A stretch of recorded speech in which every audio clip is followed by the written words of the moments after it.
All right, so we are talking about Noetherian modules. So we say that an A module, M, is Noetherian if it satisfies the ascending chain condition, but this time it's for submodules, i.e. if you have an ascending chain of submodules, then this chain terminates. And so, as with the case with ideals, M being Noetherian is equivalent to every empty set of submodules having a maximal element, which is equivalent to every submodule being finitely generated.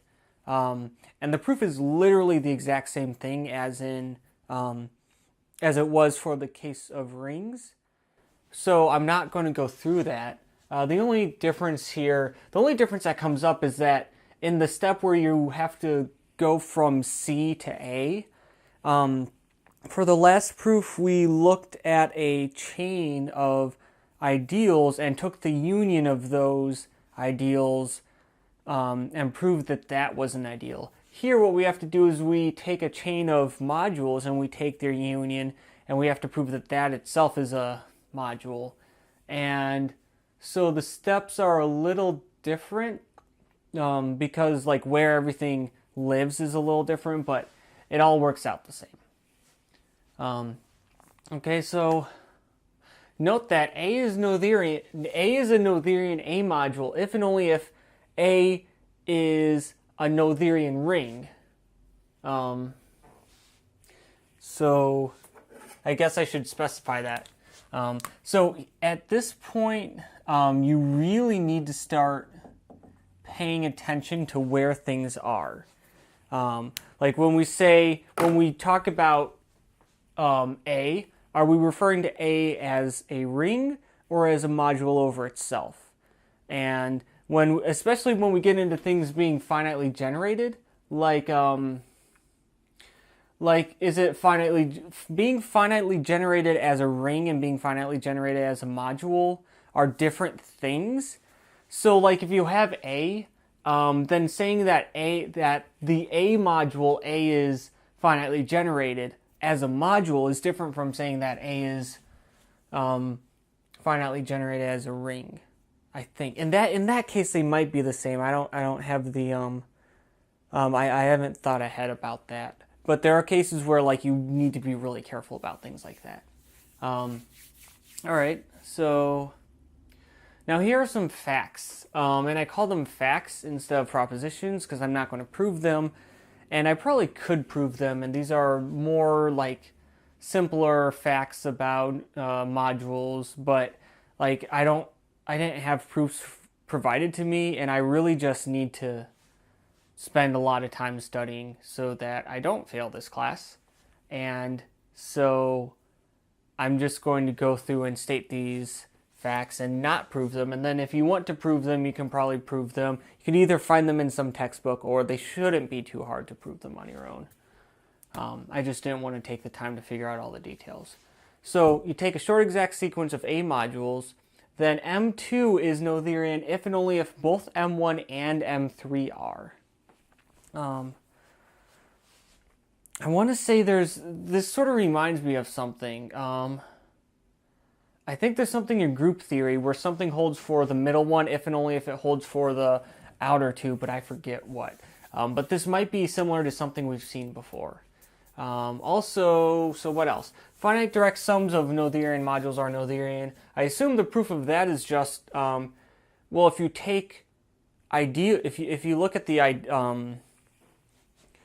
if you take any submodule, then I think what you need to do is establish, like maybe there's a relation between the modules of the direct sum and the direct sum of the modules in the finite case, and then you're able to use that to go from finitely generated modules in the direct sum to direct sums of finitely generated modules and go from there. Okay, if M is a Noetherian A module, then S inverse M is a Noetherian S inverse A module. So again, this is an example of things like nice properties being preserved under taking S inverse. Typically, S inverse makes things nicer. It's kind of like it's a little like Lebesgue integration in that sense, where like if you remember with defining rings of fractions, it takes a little time and there's a lot of details you need to go through. But when you feed rings through rings of fractions, if you take rings and make them into rings of fractions, they become nicer. And Lebesgue integration is sort of the same way. It takes quite a long time to define Lebesgue integration. It takes like probably half a semester if you're taking like a measure theory course. But once you do, it's really nice because integrating things, particularly with respect to the Lebesgue measure, makes functions generally nicer. Which is sort of different from differentiation, where you can like define differentiation in one or two lines, and then in general differentiation makes functions stranger. Anyways, that's just a whole bunch of stuff. Analysis is fun. So anyways, and we will get to some analysis here actually, so that'll be good. So so we know that if this is a short exact sequence of A modules, then this is Noetherian if and only if these two are. So what if we have a surjective A linear map, i.e. a surjective morphism between modules? Then we get a short exact sequence. You can take 0 going to the kernel of F, which is a submodule. Yeah, it's a submodule of M. So we have an injective map from this kernel to M2, where you just send everything to itself. It's just inclusion. And then M2, of course, we have this map from M2 to M3, which we know is surjective, and then we have this to 0. This is actually a short exact sequence because this is injective, this is surjective, and, well, the kernel of F is, because this is the inclusion map, the image of this is precisely the kernel of this. And so now we know that M2 is Noetherian if and only if these two things are Noetherian. So if we know that M2 is Noetherian, then these two things are Noetherian, and in particular M3 is Noetherian. So basically what we've concluded is that the image under a surjective map of a Noetherian ring of a Noetherian A module is a Noetherian A module. Okay? And that's actually going to be useful later. So now we have a proposition. So we let M be some A module and A. So M is an A module where A in this scenario is a Noetherian ring. Then this A module M is Noetherian as a module if and only if M is finitely generated. So contrast that to what we have up here.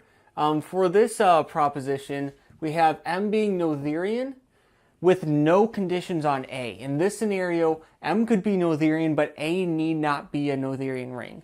We know that, so up here, if M is Noetherian, we know that that holds if and only if every submodule of M is finitely generated. So this holds for every submodule of M, but if you actually,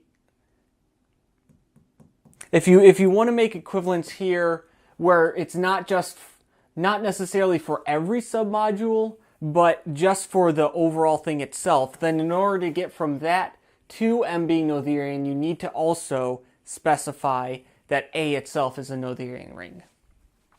Okay, so let's prove this. So if M is Noetherian, then every submodule is finitely generated, and hey, M is a submodule of itself, so therefore it's finitely generated. So the forward direction is really easy. Now for the backwards direction, we need to do a little bit of work. So suppose M is a finitely generated A module. Let's say it's generated by elements M1 through Mn. Then, let's see here, we know we have a surjective map F that goes from, we take the direct sum of n copies of A and we map it into n, And what we do is we just take f of a1 through an, where each ai is an element of the ring A, and we send it to just the linear combinations of the mi's with the coefficients being the corresponding ai's. And this is certainly surjective because we know that m is generated by m1 through mn, meaning that any element of capital M is a linear combination with coefficients of A of these mi's. But that's exactly what sums of this form are. So therefore, anything in here can be written in this form, and thus we can find the corresponding coefficients are in the image of this map, and they map to that. So this is indeed a surjective map. And so by this proposition, here, this fact up here, since A is Noetherian, oh no, but first we actually use this. Finite direct sums of Noetherian modules are Noetherian.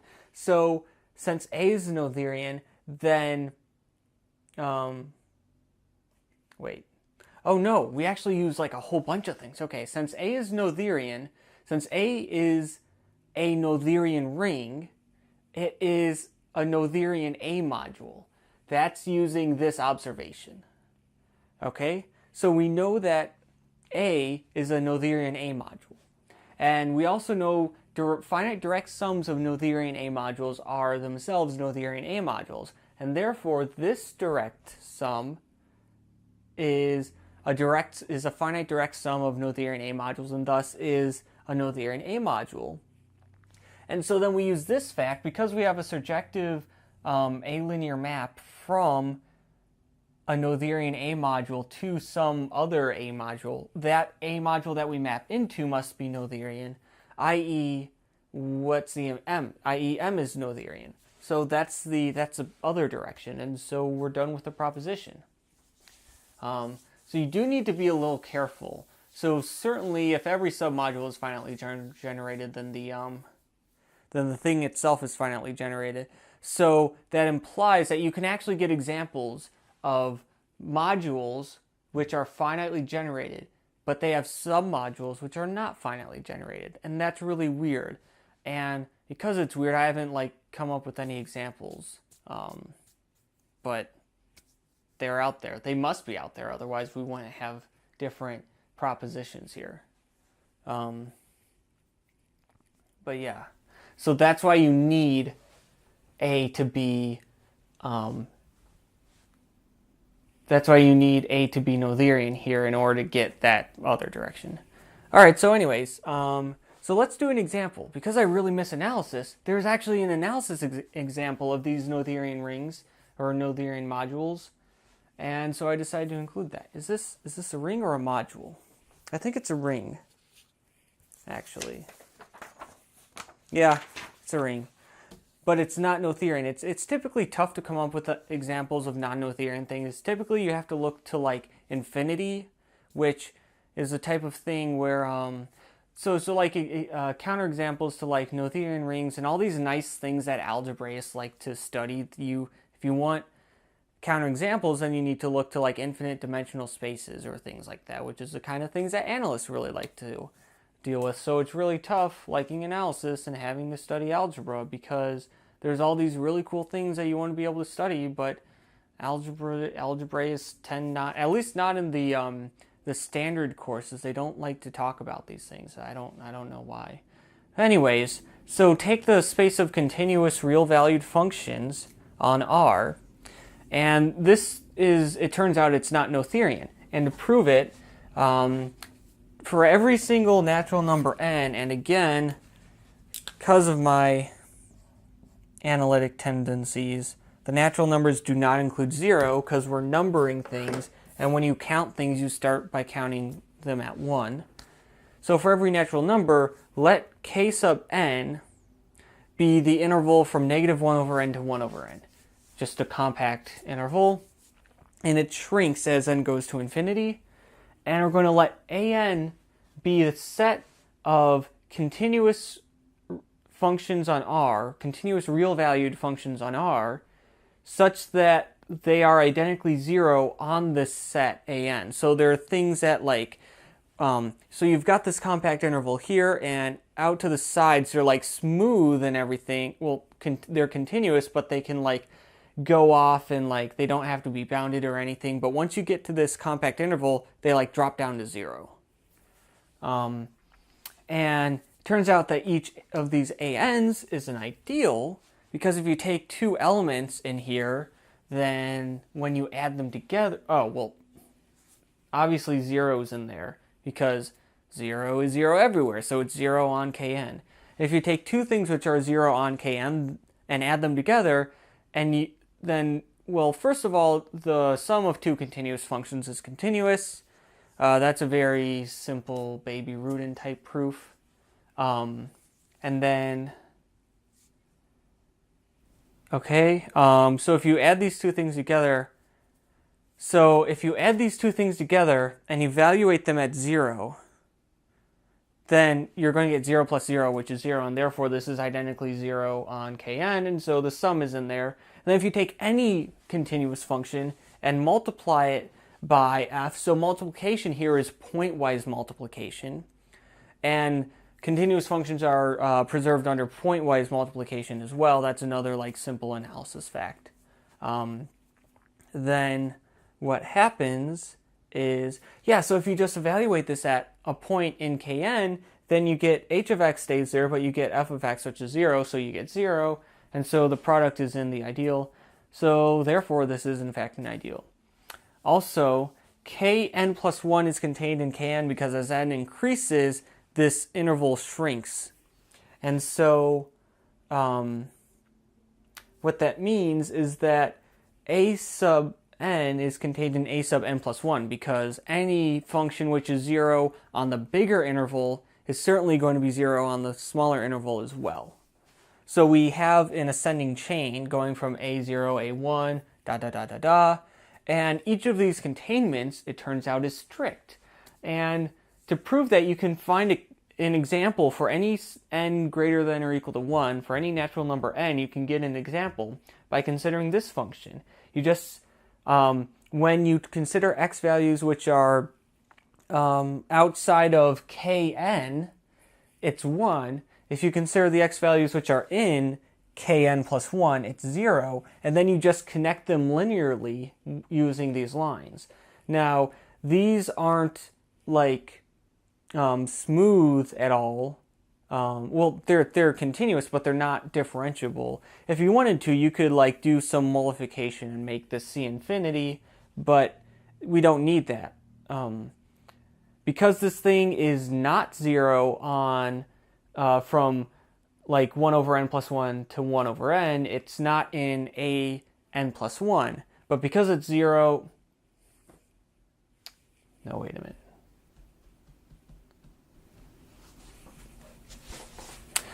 Do I have this going the correct direction? Yeah. Ooh, yeah. Yes. Okay. So this is an an plus 1 because it's 0 on Kn plus 1.